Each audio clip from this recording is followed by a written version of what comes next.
Health এবং test দুটোই যদি চান ব্রেকফাস্টে, তাহলে এইভাবে বানিয়ে নিন গাজরের ধোসা। যেমন মুচমুচে হবে তেমন খেতেও দারুণ লাগবে। তো গাজরের ধোসা বানানোর জন্য এখানে আমি একটা ছোট কাঁচা আলু নিয়েছি আর 2 টুকরো গাজর নিয়েছি। আলু আর গাজর দুটোই গ্রেট করে নিলাম। তারপর একটা বড় বোলের মধ্যে আলু গাজরটা নিয়ে নিলাম।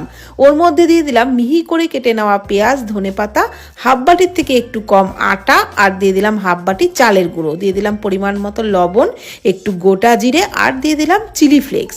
সমস্ত কিছু বেশ অনেকটা পরিমাণে জল দিয়ে একটা পাতলা ব্যাটার গুলে রাখলাম।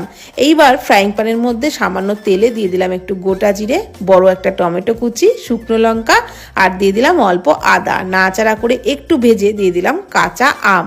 নাড়াচাড়া করে ভেজে ঠান্ডা করে মিক্সিতে নিয়ে তার মধ্যে দিয়ে দিলাম একটু লবণ আর চিনি। তারপর চাটনিটা বানিয়ে নিলাম। ধোসার চাটনি রেডি হয়ে গেল। এইবার ধোসা বানিয়ে নিচ্ছি।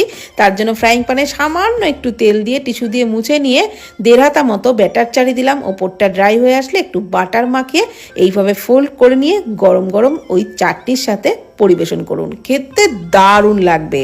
আর একটু কাঁচা আম দেওয়ার জন্য এই চাটনির টেস্টটা কিন্তু দ্বিগুণ পরিমাণে বেড়ে যাবে। অবশ্যই এই ধোসার সাথে খেয়ে দেখুন, খুব ভালো লাগবে।